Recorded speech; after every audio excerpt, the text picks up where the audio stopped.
Hello and welcome to a brand new episode of Look Forward. I'm your host Jay. I'm here with my co-host Brad. Hello, Jay, and viewers, listeners. Both. They're Yeah, out there. There's none of them. All right, we are back. There is more. There is always more. there's always going to be more. This Trump story is going to persist Yeah. months.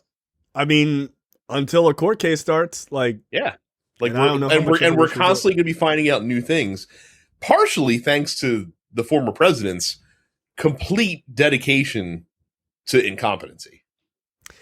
yeah, he's kind of like that's on brand for him. Like he's got to go to Truth Social. He's got to lay down the law.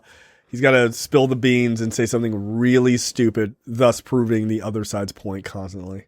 I'm entertained that the other like kind of flip to the coin in this tale is that he apparently is so fucked and also famously welches on debt like crazy that he can't find competent attorneys to represent him, to the point where like his legal team has tried to file briefs twice in this case, to file like they're trying to get like a special master to look at these documents and this, that, or the other thing.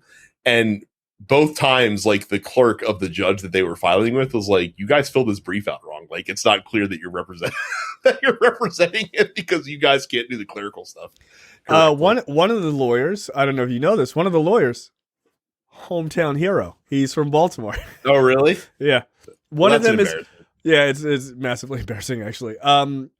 I forget his last name, but his other lawyer, ironically, this couldn't be written better like in a Simpsons episode. The last name of his other lawyer is Trusty. Okay. Okay. It's like Trusty and like McMahon or Trusty and like McCarran or something like that is the guy from Baltimore. But yeah, the first guy's name is Trusty, which I think is just hilarious. Yeah. Trusty the Clown. That's exactly who his lawyer is. Yeah, top-notch guys. Like, and you're right. And most of it has to do with the fact that he welches on paying people. And they're just like, yeah, that's cool. Go fuck yourself. You're not hiring us. Hey, man, look, it took this guy like 75 years to finally get some comeuppance. And now he's at a situation where he has fucked over so many people that he is alone. And he is alone in the worst situation where you're not alone in like, oh, I can like try to finagle this. You're alone in like a street fight versus a bunch of like Navy SEALs. You're fucked. Yeah. Like you're fucked, man. Well, so like the judge that he went to file the brief about like, hey, like you should be the special master and look at this shit, was a judge that the Senate pushed through in the lame duck session after Trump had lost the election when he was still trying to fuck around. So like instinctively, all of us were like, well, this sucks. Like it's probably a fucking Trump sycophant, and this person probably sucks ass, and this, that, or the other thing. And her like response back to him was like, you can just ask the judge that's currently overseeing the case to like review these documents, right? Like, there's no reason that judge can't just fucking do this. No, and Trump's like, yeah, he doesn't like me though. And she's like, yeah, but I don't need to get involved in this. Like, this has nothing to fucking do with me. There's a judge right there. He's already familiar with the facts of the case that could just look at this shit for you.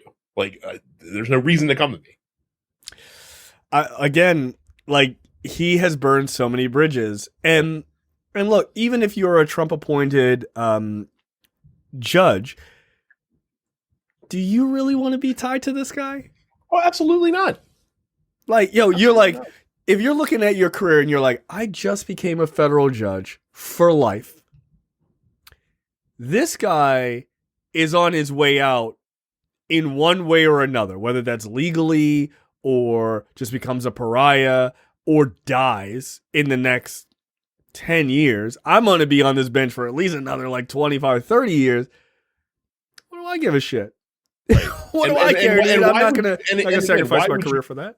Why would you even want to have the stink of like, I might kind of be in the bag for this guy? Right. There's no reason to be. Right, because you can be impeached. Like, it's not like you're safe permanently. Right. I don't know why he thinks. Well, I actually do know why he thinks that they'll play ball with him is because he works by like mob rules. I got you in, I scratch your back, you scratch mine type of shit. But again, when you put people on the federal bench, they go, all right, Like, dude, you know how hard it is to get rid of a judge? Like, and you can't, he has no power. He has no power. Like, the only thing he can do is summon the mob and be like, Judge so-and-so is a piece of shit. And then they'll all yell at her and then they'll all threaten her or whatever. And then after about 5 minutes, they give up because you're just a federal judge and nobody cares, right? Like, ultimately, they don't give a shit. You're not big enough of a name for them to care. And again, the latest claim is he wants to, like, the whole reason he wants the special master to look at this stuff is because he's like, oh, I want you to see which of these documents are protected by executive privilege. To which I say, you're not the president anymore. No. So you can't claim that privilege. And Joe Biden's the one that can determine that, and he'd be like, nah, like, none of this stuff is privileged. So get the fuck out of here. Right. And so getting into the first story, so let's jump right in. Trump kept more than 300 pages of classified documents, according to the National Archives. Now, it's interesting, right? Because they found in the first batch of documents that the National Archives got back in January, February, they found 150. Now they had another 300 that they got in this raid or this, under the search warrant. They're saying that they were like CIA documents, NSA documents, like they're all over the place. Yeah. And they have proof, apparently. I don't know how, but the FBI is saying they have proof that Trump looked through the documents himself. It was like fingering through, like, oh, okay, this has got, all this shit in it. So you can't pass the buck and do like, well, my fucking employees are the worst, like yell at them. Nah, dude, you're involved. Like, you rubbed your little grimy hands through these documents too. And Jay, would you like to tell the fine people how we know that Trump that like 300 of the documents that Trump had were considered classified? Because he fucking said this shit. Yeah, he fucking said it. Like, what are you doing? So John Solomon released a letter to the media that and the guise of releasing the letter was like, Joe Biden is putting his thumb on the scale. Like, Joe Biden is directing the FBI and the National and NARA to fuck Donald Trump. Like, he's all over it. And if you read the letter literally states, we went to the president, Joe Biden in this case, to like ask him what he likes to do. And Joe Biden said, look, I defer to your decision on this. Yeah, like, I've got nothing to do with this. Like, this is your job. And in this letter, it does verify the 300 documents that Trump was in possession of that were considered classified, which we didn't know until John Solomon put the letter out there. Good job, dummies. I have the worst fucking lawyers. Like, John Solomon wasn't even a lawyer. Like, he's just a writer. Oh, he's just a guy. He is a conservative columnist or editorialist that basically is a Trump mouthpiece. Essentially, was during his entire presidency. Yeah, thanks. Good job. But it's amazing to me that these guys think that these tactics that they've used previously are going to work. Like, one of the things that Trump said this week, or basically, not that he said it, but their new tactic is to stall, right? They want to do, we'll do a special master, we'll take our time with it. It's not how national security cases work. Because it is determined based on the damage it is doing to national security in real time. The way, I was talking to somebody and they said, oh, I don't think anything's going to happen to Trump. And I said, listen, I totally understand why you would think that. Makes all the sense in the world. But I said, you need to understand why Trump got off on all of his previous shit, right? Because we're going to talk about, by the way, I feel like people need to, I think they owe Robert Mueller an apology because, again, he didn't fuck it up. He didn't fuck it up. Like, that wasn't him. So we'll talk about that story. It's interesting. But the reason why Trump always got off is because he had two things that other people didn't have: money and time, right? There's an interesting story when he was just like regular fucking douchebag hotel magnate. He had he built a tower. I don't know if it was Trump Tower or some other fucking gaudy place that he had. It's hard to tell. Something with golden toilets, I'm sure.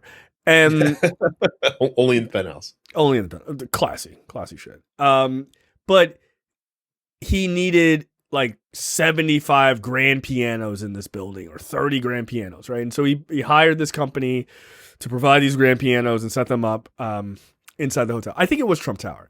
And so this small company was like, all right, cool, we'll take the contract. Hell yeah, this is awesome.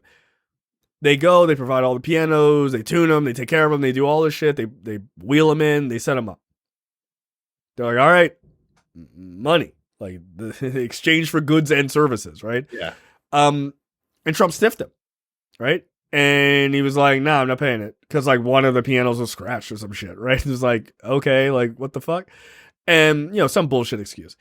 And so basically Trump just stalled, the guy sued him. And Trump just stalled in court and kept pushing it back because he knew he was in the wrong. Dude, you have to pay that guy. What the fuck? And he basically, because he has so much money comparative to that guy, that buys him time. And so the case got pushed back until the guy couldn't afford to run the case anymore. And he had to fucking just settle and basically take nothing so he could move on with his life because his business was basically destroyed. That's what Trump does.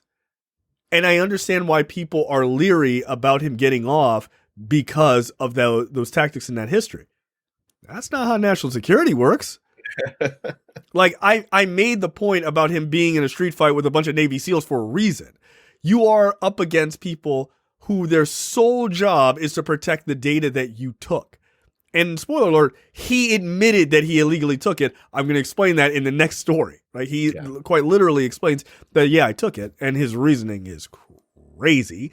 But you are now in a situation that is timely, which works against him. That has to be timely. And these are people who you can't just out money. You can't out money the federal government. What are you talking about? Dude, they will stay on that case until you die. That is the only way you're getting out of this. And their lawyers are better than yours, also. 100%. 100%. It's you can't use Science, Kirk, and Miles or whatever the fuck the local lawyers here are. It's almost as if we shouldn't have elected a massive narcissist who had no experience in government to be the highest elected government official in the entire country. Yeah. Turns out. So this idea, I don't know that he's going to do jail time necessarily. That remains to be seen. But he's not going to just walk. It'll either bar him from running for office or something, but he will not just walk from this because you can't. This idea of letting him go, there's this whole new thing from the right. They're like, in order to save democracy, and not be a banana republic, Donald Trump has to go free. No. Yeah, thanks, Gerald Ford. Appreciate it, dumbass. Right, exactly. But but the idea is actually that if you don't prosecute this guy, you will destroy democracy, because then it shows that laws do not matter if you're rich enough. I mean, it's already not true. Or if you're the president. Or if you're the president. Honestly, that's what it would be. It's it would literally put this protective force field around the office of president, and then eventually we're going to get someone in there who's smart and clever and is also a sociopath and is going to do some real fucking damage, like more fucking damage to this country. Donald Trump did real damage to this country. We will have someone that's craven enough that will just fucking tear it down from the top. Yeah, if they're able to get away with it, especially if they know, if again, to your point, if Trump does something that's bad and gets absolutely no punishment, then the presidency just becomes an invincibility shield, essentially. Right. I'm president. I get to do hella crimes, and that's what you don't want. And I don't think the FBI wants that for obvious reasons. And also, you don't want that from a national security perspective, because if this guy took nuclear information, spy information, and you're just like, oh, there's nothing we can do about it. How does that stop anybody from selling secrets? Mm-hmm. How does it stop them? It doesn't. So you can't just be like, well, he's the former president, so fucking it is what it is. Nah, it's not is what it is. This is a big deal. So don't equate what you've seen to what's happening, because they're not. We've never been here before. Like this is different. And when it comes to national security shit, they don't fuck around. Like they don't. They execute people for shit like that. Like they quite literally do. Do I think Trump will be executed? No. Wishing, hoping, but no. Do I don't think so. But I think there is. I don't think there's a 0% chance he doesn't get in serious fucking trouble over this. And what I mean by that is jail time. I don't think there's a 0% chance of that, like at all. I think it's very possible. So yeah, 300 documents, classified documents. Now, what's interesting about that, and I haven't heard an analysis on this. I would be interested to know 300 classified documents, but there are higher things than just considered classified, right? There's a compartmentalized, top secret. Like, is that all considered under this guise, or is there more? Because 15 boxes worth of information they took out of there. I'd imagine there's more than 300 actual hyper serious documents in there, right? So, well, and also as we mentioned beforehand too, like the classification of the material from the legal standpoint doesn't matter. Like the fact that he took classified documents makes it worse from a public perception, but just having the documents that don't belong to him is the crime. Right. Like, yeah, you're already fucked. So the next part of this story that I wanted to talk about is he basically admitted that he illegally took them. Trump appears to concede he illegally retained the official documents. In a motion submitted earlier this week, the former president's legal team argued that some of the documents seized by the FBI in a search of Trump's Florida resort could be the subject of executive privilege, like you were talking about, which is nonsense. Because of that, they are seeking the appointment of a special master to determine the materials, yada, yada. Quote, it's not clear that executive privilege would even be relevant to the particular crimes. He basically admits that he is in possession of them, which is what the government is trying to establish, says a former FBI agent and former associate dean of the Yale Law School. So, yeah, hey, man, these are executive privilege. Okay. According to you, they're executive privilege, which means you have them, or you had them, which means you took them without asking. Thus our case. Like, you just told us. Like, not that we don't already know that, because obviously they retrieved it, but I thought they were planted. Are they not planted now? I don't think they're going with that. With that, instead, Trump is throwing around the phrase executive privilege much in the same way that the villain from Lethal Weapon 2 threw out the phrase diplomatic immunity. I would love a moment where Trump yells illegal search and seizure, and Joe Biden comes out right before they shove him in a squad car and is like, it's just been revoked. It's just been revoked, and it's just like, and then they push his big dumb head into the squad car. Of course, after he says it's just been revoked, Jack, he puts the aviators on and walks away. I mean, you have to, right? Right, an ice cream cone and an eagle flying behind him. Like, weird. Like, wow, America's back, in a really weird way. So yeah, it's I find that to be hilarious that they're admitting the crime. Like, that's why they told you. The whole point was the FBI was like, you have our stuff, and they were like, no, we don't. They were like, we're gonna come and get it. They're like, it's not here. It's like, okay, it's here, but it's right here. It's right here. Privileged. Yeah, it's privileged. Like, I thought we planted it. We didn't plant it. Oh man, that's crazy. Then the third part of this story, which I just love, but my library. Trump claims I can't believe he claimed this. This is a wild strategy, for a number of reasons. Trump claims he needs White House records back so he can eventually add them to his presidential library. One. Why does a guy who doesn't read need a library? Okay, true. Like, one. Yeah. Two. Are they gonna build it for real? For real? I know precedent exists. I don't think it's happening. I don't think they're building that library. I don't think so.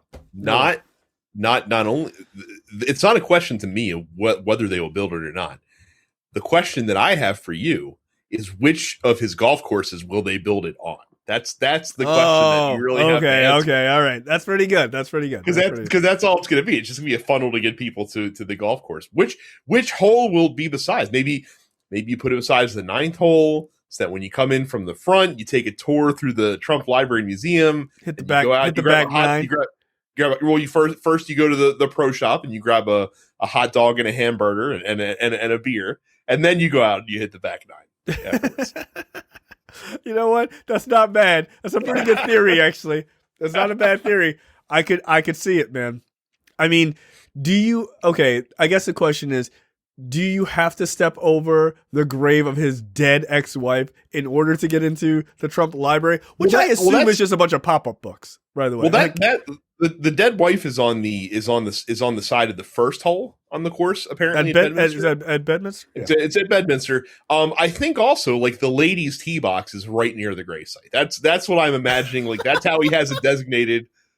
My ex-wife is here, and so this is where the ladies can tee off when they're hitting their golf clubs. Listen. When you broads use the golf course, you may tee off on Ivana.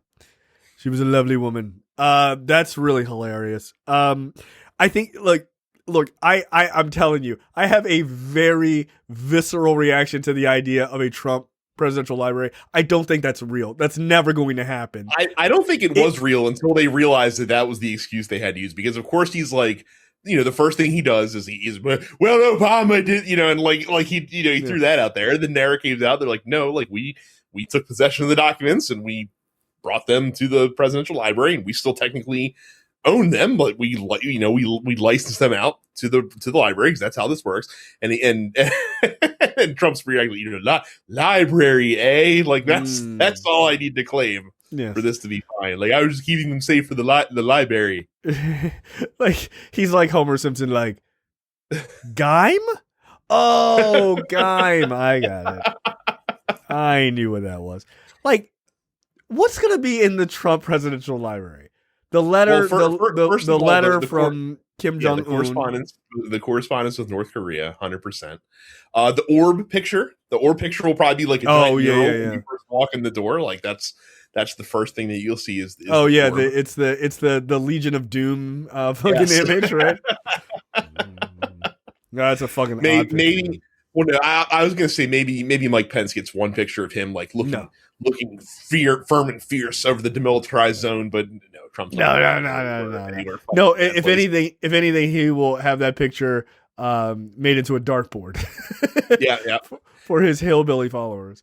They'll have the picture of Ivanka giving fuck me eyes to Justin Trudeau. Like that'll be one of the pictures they have somewhere. That's and Melania too. Melania's like, yeah. How can I get any closer to that Canadian dreamboat?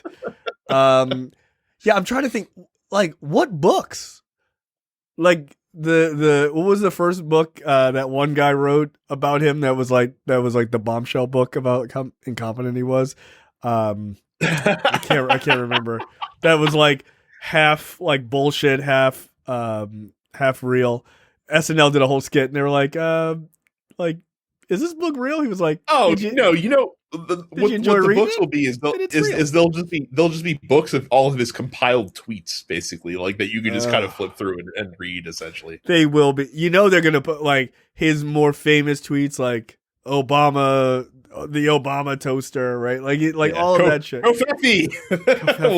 be in there. Yeah. Like, so who's going to that library? Like MAGA people, right? Like you're absolutely right. It would be to funnel money to him. It's not going to be MAGA people because again, it's going to be on his golf course. He doesn't let that fucking rabble pass the front door. It's going to be all. It's going to be all his fucking sycophant mega donor people.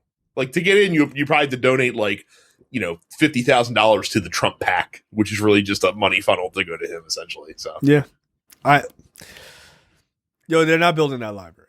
They're not. That's crazy to me. And look, I will stand by that. I don't think they're building the library. You think they are, But I 100% agree with you. If it is happening, it is 100% going to be on a golf course. 100%. Yes, on a golf course. Or some property he owns. 100%. Either that or it'll be like on Trump, like it'll be like besides the gift shop in Trump Tower. Like it'll just be like a little like cut-in store you can just kind of go into. Oh, it's the Trump Library. Like we can read stuff. Oh my God. Dude, oh my God. Please, by all means, please don't build it. If they build it, no one will come. There's not going to be any books there. Jesus Christ, you suck. All right. The library of nightmares. It really is. Like, what am I even reading? Are these just tweets? Are these tweets in a binder? Not reading. These are full-page tweets. That's all he's got. That's all. Oh, you know what? Hopefully the hurricane map that he definitely drew over in Sharpie will be in there. That's true. I feel like you gotta put that in there. They'll have like a scale model of the wall that he claims to have built but doesn't actually exist on the southern border. Like I feel like you'll have kind of one of those deals. Oh yeah, of course. Here's a treaty I wrote. Mexico refused to sign it where they were going to pay for the wall, but I wrote this. Maybe they'll hire. They can have his healthcare bill that he never did. Yep. They'll hire children that can sit in cages that you can walk by and be like, oh, our signature accomplishment. Like this is great. So yeah, excellent. Yeah. Here's a drawing that I did of me trying to choke a Secret Service agent who wouldn't drive me to the Capitol on January 6th. They'll have special games that you can play. They'll have like machines, like you know how they have like the basketball machines in the arcades. Well, instead of basketballs, it'll be paper towels that you can throw at a basketball. You can throw it at a Puerto Rican. Try and score the most. Yep. Trying to throw that at a Puerto Rican. He can talk about how he. I'd like to think they would have like the animatronic Hall of Presidents kind of thing, but they'd all be Trump at like very specific times, right? And it, like his is like, and then I met with the president. I'm looking forward to meeting with the president of Puerto Rico, and you're like, oh, that's a weird choice. Like, yeah, he said that. Like he did say that once. Like one of them is just him standing in front of a helicopter that's always going and it's incredibly loud and he's leaning forward like he's like on the high jump in skis, right? Like, yeah, just shit like that. You know what? I look forward to this library. It's gonna be awesome. It's going to be spectacular. Yeah. Like I said, they'll have Dominion voting machines that you too can corrupt by yourself. Like you can. Oh my God, dude! There's no books in that library. There's nothing in there. It's like the worst Dave and Buster's you've ever seen in your entire life. Yeah. I would rather go into a Dave and Buster's, like quite literally, without a mask on a Saturday night. Next up, the Biden-Harris administration's student debt relief plan dropped today. I'm so glad. We almost recorded yesterday. I would have been thoroughly pissed if we had missed this.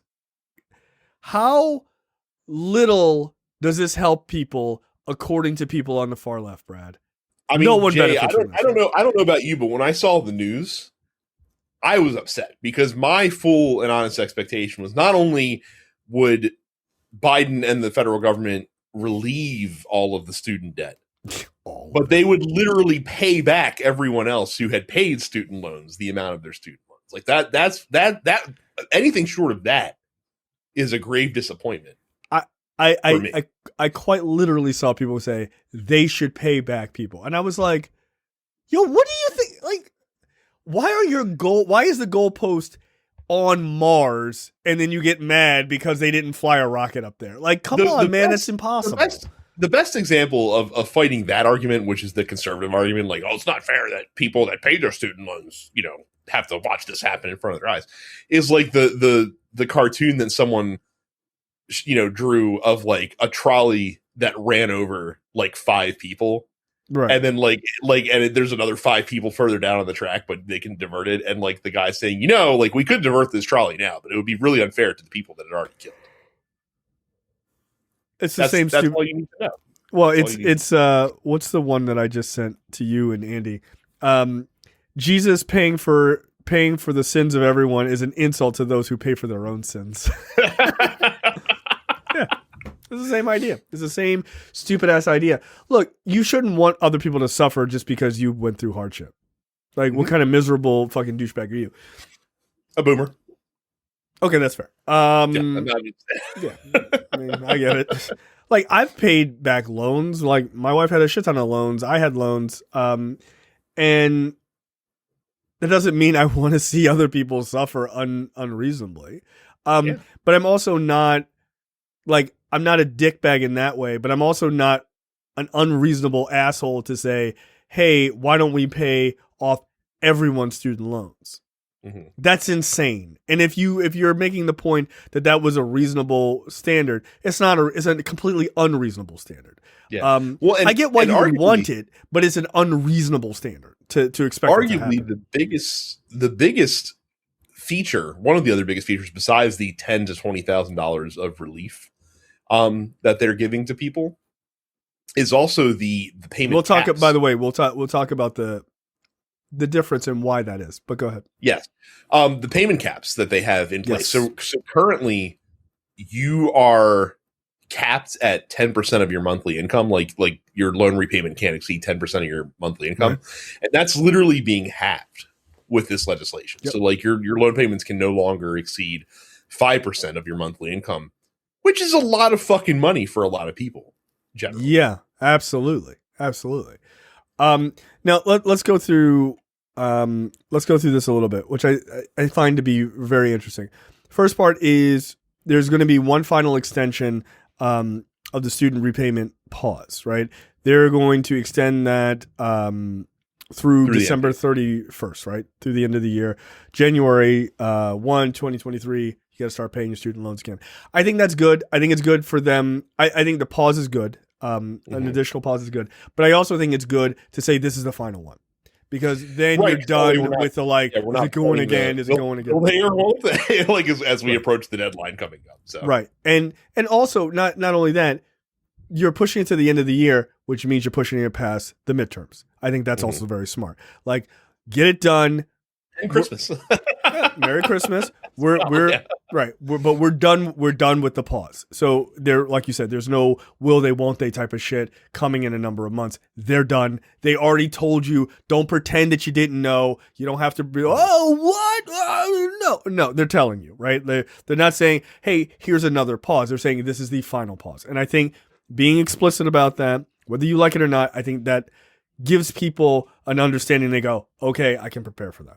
Right. Mm-hmm. So that was part one, which I think is smart. Again, the will they, won't they kind of thing is hurt you in the long run, right? Because people start to create headcanon as to what is reality, regardless of if it makes sense. But when you just tell them definitively, this is it, they can get used to it.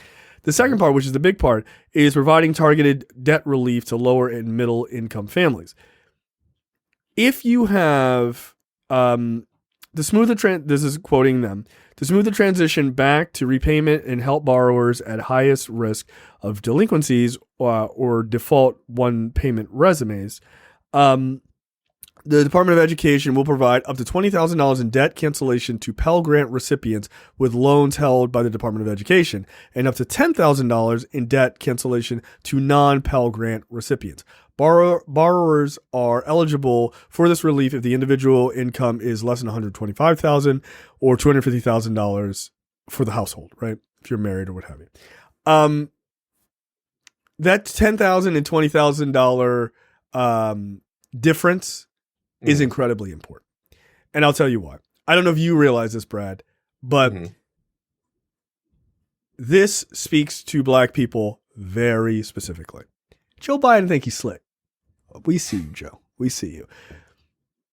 Most loans, the predominant amount of federal loans for college for black students are Pell Grants, right? So they know that, and they know that African Americans suffer more when it comes to taking out loans as far as how much, they can pay back, because obviously there's massive financial discrepancies, yada, yada, yada. These are all things we as normal functioning human adults understand. That's why they're doubling the relief for that group, because they are twice, their hole is twice as deep as someone who doesn't have to get Pell Grants, but is getting federal loans. I love it. I love that they didn't say that explicitly, like black people get 20,000 and white people get 10, right? Because there's definitely white people who have Pell Grants. Like that's not that doesn't happen, especially like poor, like poor folks in like super poor folks in, you know, in the South and the Midwest, right? They definitely get it. But percentage wise, when it comes to black people in this country who take federal loans for college, the vast majority of them use Pell Grants. So I think that's really good. I think that's a really clever way of handling it. But there's also keeping the eligibility to $125,000. I think it's also incredibly smart because it's real hard to make the argument. I see conservatives trying to make it. They're not very good arguments of like, this is helping the rich. Like $125,000 might sound like a lot of money. Shit, it's more than I make, but it might sound like a shit ton of money. Not if you live in New York, it's not. Right? So the vast majority of people in this situation where they got 10 or 20,000 or less dollars in debt that would be wiped out completely, they're not making anywhere close to $125,000. So you're covering it, but like people often make the argument like $125,000 so much. Yeah, if you live in Kansas, dude. Like New York City is expensive as fuck. Like you kind of need to make six figures to like not live in a shoebox in New York, right? And even people who make six figures live in shoeboxes in New York. So like, yeah, they could move. I think you should. I think those apartment costs are fucking ridiculous. But $125,000 is not $125,000 everywhere in the country. They're just that money doesn't spend the same. So I think 125 is a pretty reasonable amount. So what are your thoughts on this? Again, I look at the manageable stuff too. Basically, they also raise the amount of income that's non-discretionary. So basically, if you earn under 225% of the federal poverty level, you don't have to make monthly payments, which is a big deal. So that equates to about in the release that they put out, that equates to about a $15 an hour minimum wage for an individual. So like that's a pretty big deal. So like if for some reason like the job that you have is not paying great right now, but like you're still kind of protected there. Monthly interest isn't going to balloon as well. As long as you're making monthly payments, they'll keep the interest. It won't just keep accumulating on top of that. So, which is also a big deal as well. So this is all, again, everyone focused for months on the forgiveness part of the equation. And that's what people keyed in on. But I think that arguably the future protections are even more impactful. And I think will also be highly visible in people's lives. And I think that that's part of the unsung story that weirdly enough, progressives never really thought about because they were just so damn focused on the number. So I am amazed that a guy, or let me rephrase that. I am amazed that the Biden-Harris administration, who have been lambasted by and we're progressive people, but I'm talking we're neoprocs. We're talking about people who throw the goalpost all the way to the fucking moon and are like, why didn't you get there? Like these are people who are completely unreasonable. These are the whatever that woman's name from the Bad Faith podcast, Nina Turner. These like people who never win, who can't win because their point of views are ridiculous, right? They sound really great on paper, but none of it ever fucking makes sense, right? But that's who we're talking about. Those group of people rose Twitter, right? For other folks. Those people have lambasted the Biden-Harris administration for this particular topic and not being progressive enough and not wanting to do everything else. They came in and they ate your lunch because they actually thought about what it is to help people specifically, not generality bullshit, not going, just relieve all debt. Well, that's not really a policy, is it? Right? Yeah. This is the difference between, and I fucking hate to bring this up, because I'm trying really hard not to relitigate past elections. But this is the difference of going Medicare for all. Cool, Bernie, that's a great plan. Hey, Elizabeth Warren, what do you think? Here's the details on how I would do it. Fuck you, Snake, you dumb bitch. I hate your guts. That's the difference. She had a plan, a real plan with real details. and she got lambasted for it. No details. Carry him on your shoulders as the great fucking savior of democracy. If I may, I'd also like to take my own victory lap, because if you go, I think it was Brad, allow me to key it up for you. Okay, yeah. Brad, take your dude I told you lap. Go ahead. Yes. Yeah. So I think it was not the last time they extended the payments, but the time before, where we talked about like how like, hey, you know, this, you know, it'd be cool to figure this out, what's going on. And I'm pretty sure I said, here's what you do. Just keep suspending the payments, like keep the payment suspension in place. And then when you get a little closer to the midterms, that's when you drop the fucking loan forgiveness. So it's fresh in people's mind. Yep. So when they're going through the polls, like you have Democrats who can go out there across the country and campaign on the fact that Democrats are relieving your student debt and you're not going to have to make a loan payment this year. And you fucking drop this shit when it is the most impactful. They probably have been working on this particular plan for months. Like they have they've probably had this chambered in the gun for months. They didn't have to roll it out because nobody was paying on their student loans anyway. There was it's not like they were saving people money, or it's not like people were spending money that they could have been saving. No, we had a pause on the student loan program since fucking COVID went into effect. They just kept renewing that. And what did they do? They saved this until it would be the most impactful. Yep. Seems like a pretty good fucking strategy if your goal is to, 1, help people, which this does, and 2, win elections, which this also should help contribute towards. Yep. It turns out, and I believe it's the next story, proves that it's not about just being smart. And it's not even about just having good ideas. It's about understanding the moment that you're in, understanding the other players that are in the situation, understanding the landscape in which you play on. That's the difference. And that is the thing that drives me crazy. And I think I can speak for you as well. Like when I hear neo-progs, they're like, well, they're just not going to do it. Remember that? They were not going to do student debt relief, according to these people, a month and a half ago, right? Because like, as quiet as it's kept, everybody was on Joe Biden's ass that he wasn't doing shit about student loans until Roe v. Wade fucking came. And then that ate up all of the air and everyone was like, oh shit, we got to concentrate on that. And then they stopped talking about it. You think they just came out with this 2 weeks ago? Like, no, dude. Like you said, they've been working on this. That's why it's as solid as it is. It's one page. It's a one pager, but that shit is laid out perfect. The one thing I would have liked to see is that all federal loans don't have any, they should all be interest free. If I had anything to add to this, that would be it. That's probably a legislative. Of course.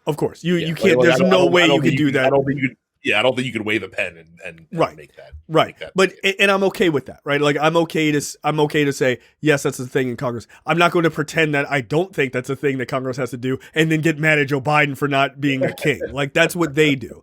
Right. But yeah, I'm sure you're right. Because again, Congress has the power of the purse. You can't just declare that they're no longer going to collect an interest rate. Like, yeah. No, that like Congress is like, oh no, we're gonna get that money, right? Like, so you got to have the votes, and I can understand why that would be a difficult thing to get through. Frankly, if I was Democrats, that'd be the next step I'd work on. Yeah, it doesn't have to be before the next election, but that would be a thing I would really try to get the numbers up and work on, because I feel like if you came out and said, hey man, like, yeah, you got to pay your debts. Like, look, we put these protections in. COVID was no fucking bullshit. Put these protections in, but this thing. We don't need to make money. We don't need to make additional money off of you. We are giving you a loan. We are asking for you to pay that loan back. In exchange, you are going to school. You're bettering society. We don't need to make extra cash on the side. Yeah. Like we're investing in you. You're not investing in us. Like, you know what I mean? That's not how it works. So, that's kind of like an Obamacare to Medicare for all, right? Like that's the next step, I think, but that's nor here nor there. But I think this is really good. I think it's really good. This is setting, like, I haven't seen any numbers, and I was kind of searching. I heard like sort of a tangential number, which is like, this could help like 30 million people have no debt, like tomorrow kind of thing, which is pretty astounding. and enough people that are close enough that it's almost so. Like a friend of mine, I was talking to her today. She has $23,000 of outstanding student loan debt, and she was a Pell Grant recipient. So Hey, $20,000 of that just got wiped away. So she's down to $3,000, which is not bad, that much. Man. It's not. It's not. At the end of the day, right? And look, often the neoprocs had kind of talked about, like, their whole attitude is we need to knock down all federal student loan debt. Mm-hmm. That sounds really cool. It really does. Like, man, that sounds great. Again, you're getting people amped up for a thing that's not going to happen. Then they're just going to get angrier at you. I don't know why you guys do that. It's better to set reasonable expectations and hit those, or even set lower expectations and exceed them. That's kind of like, that's actually how you're supposed to work. Then people are like, wow, these guys are really nailing it. Like, you don't keep setting it high and never meeting it. That's dumb. that's bad support. But if you're cutting that much of people's loans, right? Like, your friend only has $3,000 left, right? On average, I think the average is like $35,000 or $39,000. Well, if you got even if you got $10,000, that's a third. That's a third of your loans, dude. That's a third of your loans. People go, that's pretty nice, right? Like, that cuts it down by like maybe 2-3 years, right? Like, that's significant, maybe more, depending on, how much you make and stuff like that.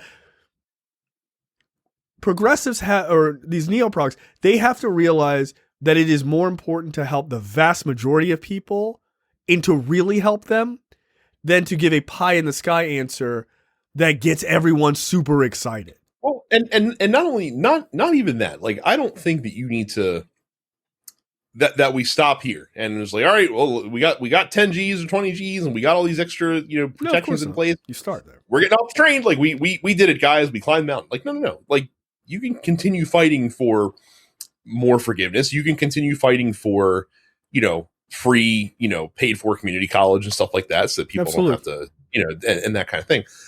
But don't walk into these fights expecting to get everything in one go, because that's not how this works. Like, it's always a progression. It's always a little bit at a time. Like, the ACA wasn't supposed to be the end route. It was supposed to be the starting point, and then we could continue from there. But you don't just fucking come out of the gates with Medicare for all. That's not feasible. Like, not in the system that we have with the divide in political thought that we have in this country. Like, you have to approach these things incrementally. I know everyone hates to hear that. Like, it's so frustrating to fucking, that's how progress happens. Move things along, but that's literally how the country works. Like it's not often, like, you can count on not that many, like one hand probably, the amount of like hugely like boom, like this came out and changed the face of the country overnight. Like, Medicare was like that. Civil Rights Act was like that. What else? Done. You're done. Your list is done. Your list is done. I know there's probably someone listening like, well, what about Social Security? No, black people couldn't get Social Security. Government workers couldn't get Social Security. There's a bunch of people who couldn't get it when it came out. No. Yeah. They had to incrementally fucking open that shit up. Right? So, and look, civil rights, no. We had to, that legislation got signed. That was an incremental fight. That was a long, hard incremental fight. So, And Medicare, like, it's not like Medicare in 1965 is the same as Medicare today. Like, they kept iterating on it. They kept improving on it. So even my two examples are not. They're awful. Not Brad, your examples are the worst. Right. The worst. But there is nothing in American history that's ever worked like that. And I know what someone would say, well, just because it's never been done like that doesn't mean we shouldn't keep fighting. To get these big changes, you should fight for those big changes. That's your job. You should always fight for the big changes, but you should also be realistic.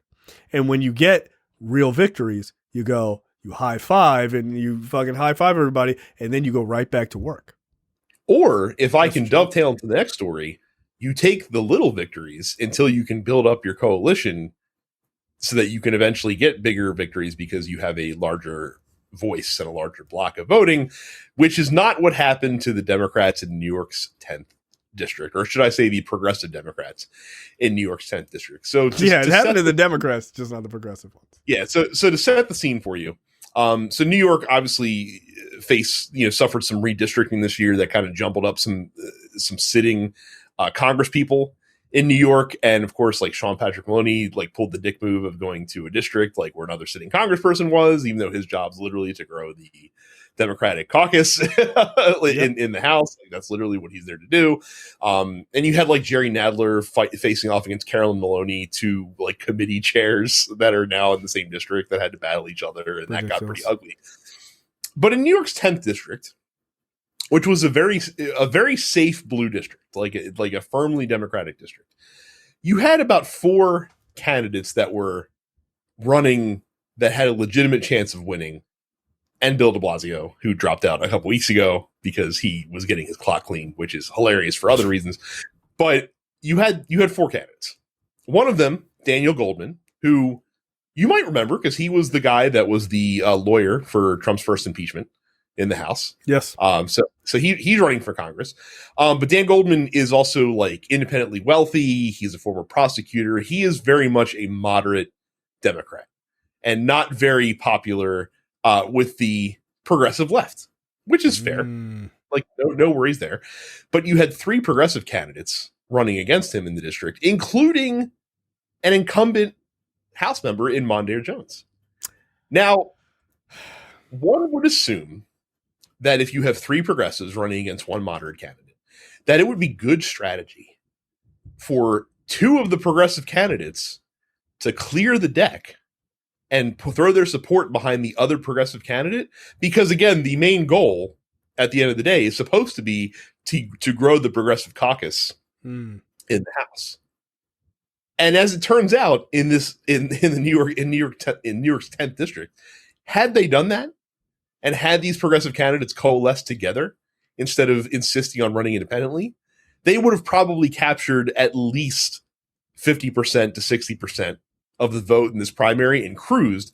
But instead, because they split the progressive vote between the 3 of them, Daniel Goldman was able to walk to a primary victory with about 25% of the vote.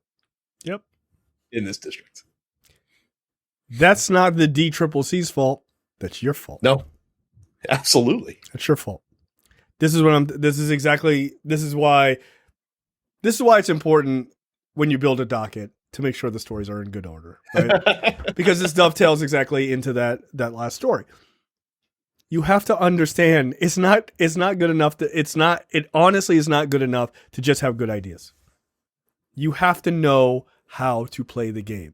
Modern Democrats beat you a lot because they play the game better than you do. Yeah. Look, they have more advantages than you do. They have more money coming in from heavier donors. But this is not about money. This is not about money. The 2 progressives, if you look at this chart, the 2 progressives would have counted for almost 40-something%. Yeah.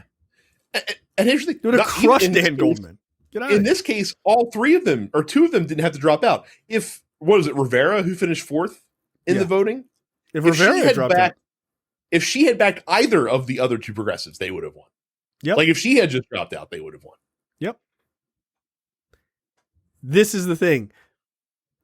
You won't ever get anywhere in taking over the Democratic Party and making it a truly progressive party, which I would actually like to see, if you don't know how to play the game. You can talk all that shit. Oh, Biden's an insider. Obama was an insider. Yeah, you know why they win? Because they know how to play the game. Yeah. All your policy talk don't mean shit if you don't win. Yeah, Bernie Sanders, super, super progressive. Can't win a presidential election. Well, and that's the thing. It's like when you have 3 people whose platforms I would imagine were probably 90% the same. Right, they're probably pretty fucking similar. Yeah, they're probably pretty identical. Like, what's going to happen? Like, you're going to split the vote between you guys. Like, that's a natural outcome. Drop out, but that's ego, right? And that's not a progressive issue. That's a human issue, right? That's a politics issue. But you got to look, if you're trying to get the most progressive person in there, just be like, you know what? It ain't my run. Just let this other person. How do you think Joe Biden won the Democratic nomination? wasn't. Yo, they because, talk about it like it's a conspiracy. They talk about progressives talk about it like it's a conspiracy. Well, it's not fair that he got the other moderates to back him in the last minute. That's how you win a race, dumb. Yeah, he called him. It's like, hey, Pete, what up? You on the team? What's going on? I don't know if you know. But it's called coalition building. It's what smart people do to win elections. That's why Nina Turner can't win. That's why she can't win. Right. And then you can't talk to other Democrats and be like, it's like eating like a bowl of shit. And then people are like, hey, come to me, come to me like Voltron. They're like, no, fuck you. And then she gets fucking crushed into the ground.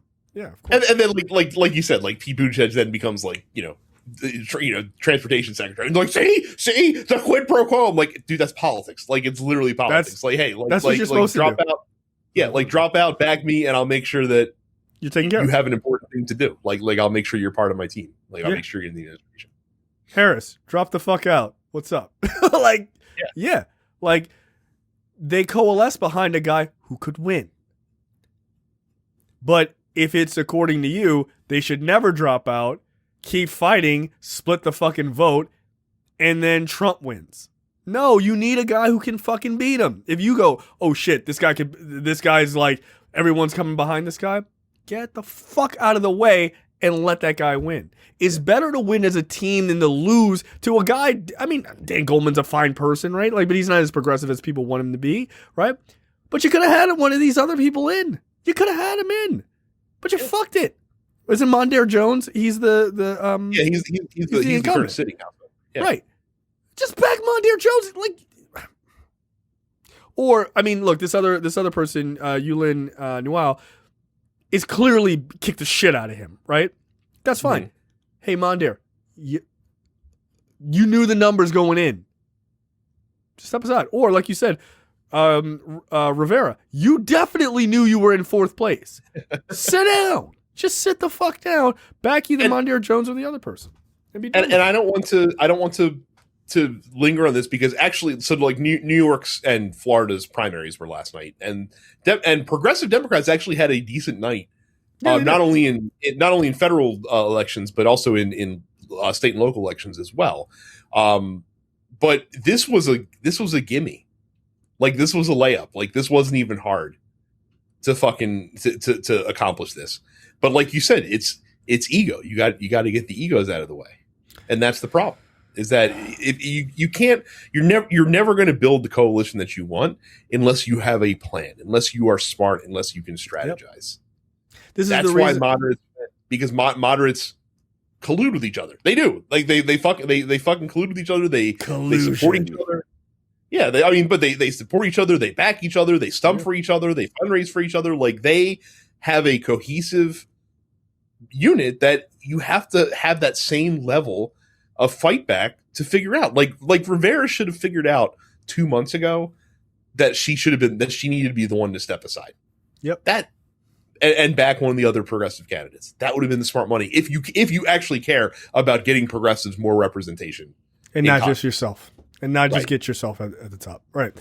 Like, you're in fourth place.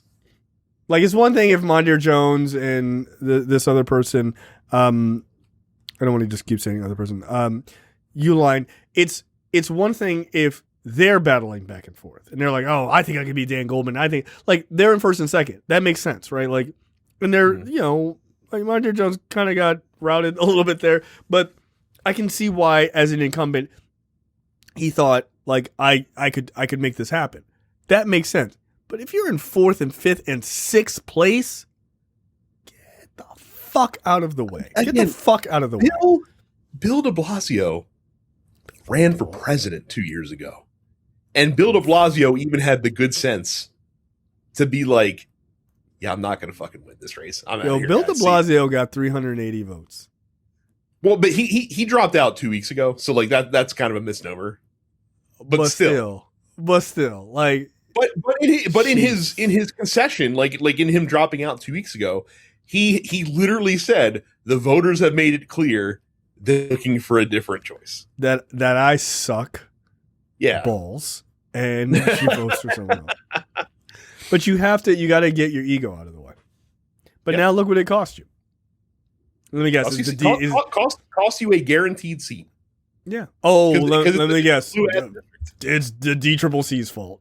Like, that's a conspiracy. Nah. They propped up Dan Goldman he could run as the moderate. I'm like, yeah, they did, but you had 3 progressives that could have Voltron themselves past him without even blinking. Without even trying. Hard. And you fucked it up.